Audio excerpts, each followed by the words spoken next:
Our lives are filled with distractions.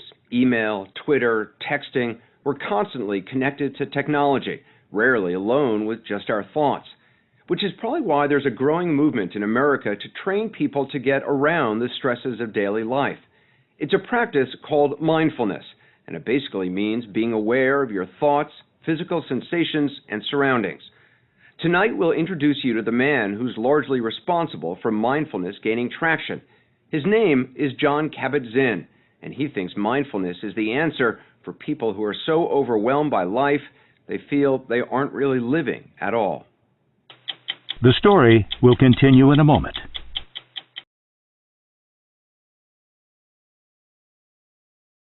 There are a lot of different ways to talk about mindfulness, but what it really means is awareness. Is it being present? It is being present. That's exactly what it is. I don't feel I'm very present in each moment. I feel like every moment I'm either thinking about something that's coming down the road or something that's been in the past. So ultimately, all this preparing is for what? For the next moment, like the last moment, and then we're dead. So in a certain way, are we going to experience while we're still alive? We're only alive now. Jon Kabat-Zinn is an MIT-trained scientist who's been practicing mindfulness for 47 years. Back in 1979, he started teaching mindfulness through meditation to people suffering from chronic pain and illness. That program is now used in more than 700 hospitals worldwide. So how can you be mindful in your daily life? When your alarm goes off and you jump out of bed, what is the nature of the mind in that moment? Are you already like, oh my God, your calendar pops into your mind and you're driven already? Or can you take a moment and just lie in bed and just feel your body breathing and remember, oh yeah, brand new day and I'm still alive. So I get out of bed with awareness, brush my teeth with awareness. When you're in the shower next time, check and see if you're in the shower. What do you mean check and see if you're in the shower? Well, you may not be. You may be in your first meeting at work. You may have 50 people in the shower with you. Kabat-Zinn says mindfulness takes practice. A lot of people start with a training class to learn how to meditate. He agreed to teach us at a weekend retreat on a remote mountaintop in Northern California. When we arrived, we were told there'd be no television to watch, no internet, not even an alarm clock. So I'm checking in. The retreat was full of professionals, neuroscientists, business leaders, Silicon Valley executives. Before we began, we all had to surrender our last ties to the outside world.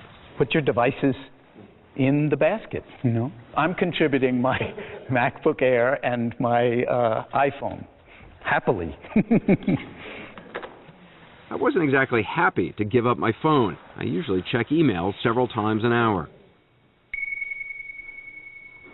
So let's take a few minutes and just settle into an erect and dignified posture.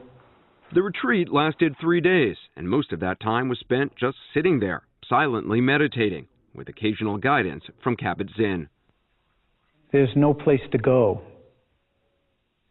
There's nothing to do. We're just asking you to sit and know that you're sitting. Knowing that you're sitting may sound simple. Turns out it's not. The mind constantly wanders. The mind has a life of its own. It goes here and there. To not get lost in thought, Kabat-Zinn recommended focusing on the sensation of breathing in and out. Can we actually ride with full awareness on the waves of the breath at the belly, at the nostrils, in the chest, and then simply rest here in awareness? Resting in awareness is one of those phrases used a lot by people who practice mindfulness. But when I tried to do it, it wasn't restful, and I worried I wasn't doing it right. I kept thinking about work. I miss my cell phone. You're not alone. Having a little withdrawal. I think. Kabat-Zinn, who's written 10 books on mindfulness and led nearly 100 retreats, describes meditation as a mental workout. The mind wanders away from the breath, and then you gently and non-judgmentally just bring it back. So it's okay that the mind drifts away, but you just bring it back. It's the nature of the mind to drift away. The mind is like the Pacific Ocean. It waves. And mindfulness has been shown to drop underneath the waves. If you drop underneath the agitation in the mind into your breath, deep enough, calmness, gentle undulations. After hours of meditating and 30-minute sessions, it does get easier. Those waves of thought Kabat-Zinn described, they're still there, but you get less distracted by them. At breakfast, we spent time relearning some of the very basic things in life, including how to eat food. Eating a meal in complete silence is a little awkward, but without conversation as a distraction, you taste more and eat less. This is something called walking meditation. The goal is to learn to be aware of each and every movement and feeling. I know it seems ridiculous, but it does change the way you experience walking. The Zen people from ancient China, when you're walking, just walk. Turns out to be the hardest thing.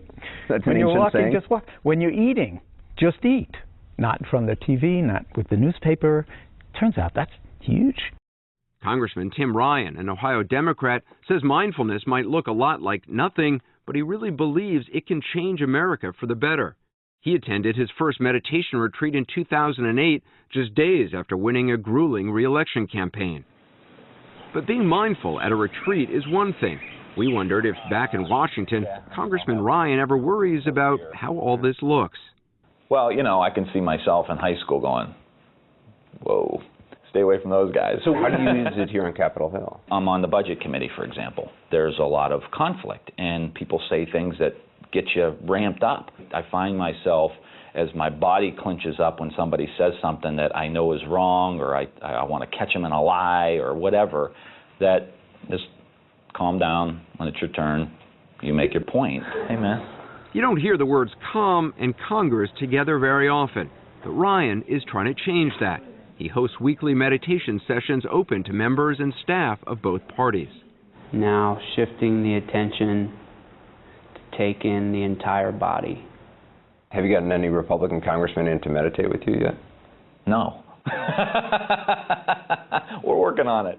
He's written a book about mindfulness and obtained $1 million of federal funding to teach it to school children in his Ohio district. I feel like we're calm right now. Yes, you are. I've seen it transform classrooms.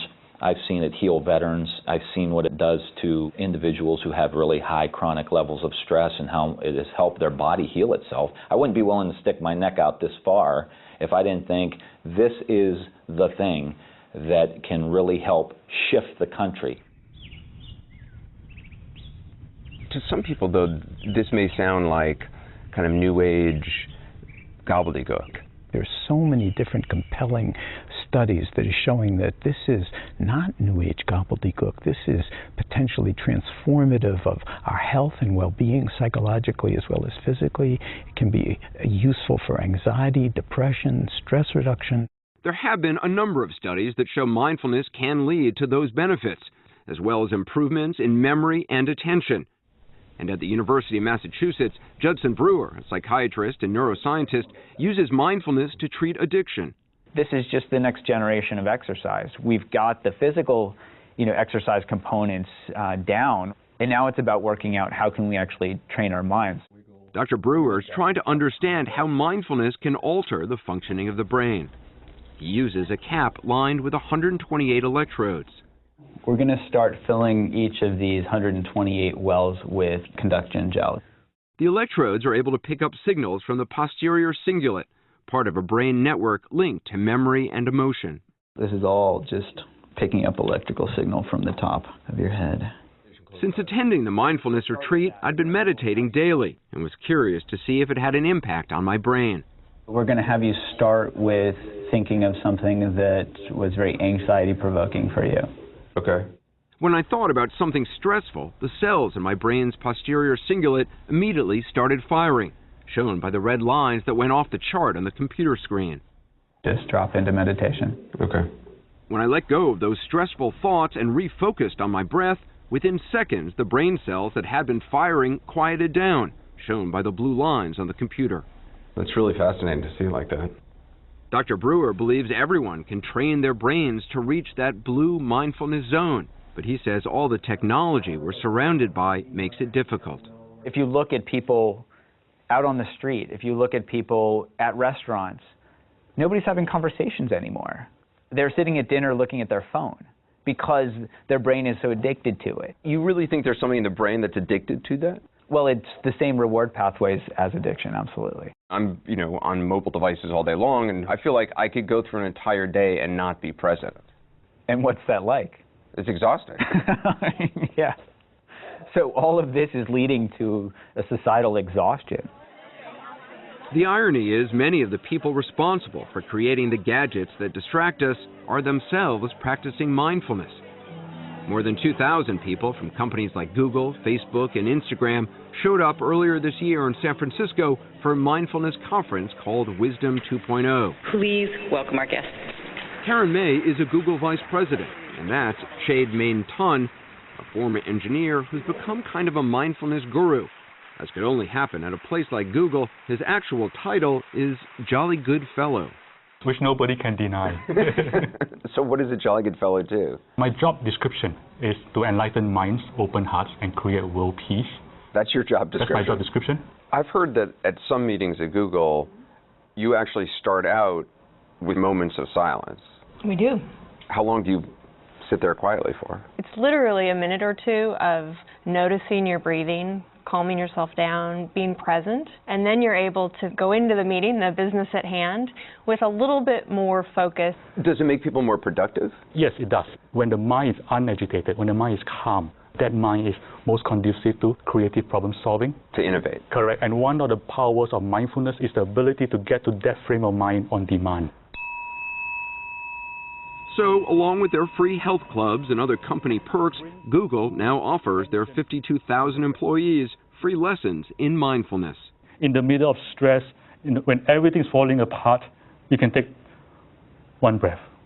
I can imagine some people rolling their eyes and saying, oh, come on, of course, Google, you guys have tons of money, and there's massage therapists walking around and all sorts of nice things for employees, but it just doesn't seem practical. The advantage of this is it actually doesn't cost anything and it doesn't take much time. And you believe it really works? I absolutely believe it works. After nearly 4 decades of teaching mindfulness, John Kabat-Zinn is happy to see it hitting the mainstream. But if you're starting to think mindfulness is something you should start practicing, he says you may be missing the point. It's not a big should. It's not like, oh, I got to now one more thing that I have to put in my life. Now I have to be mindful, And if it becomes that one more thing they got to do after they take the yoga class. Just don't do it. Don't do it. It's not a doing at all. In fact, it's a being, and being doesn't take any time. Anderson Cooper tells how mindfulness changed his life. Go to 60minutesovertime.com, sponsored by Pfizer.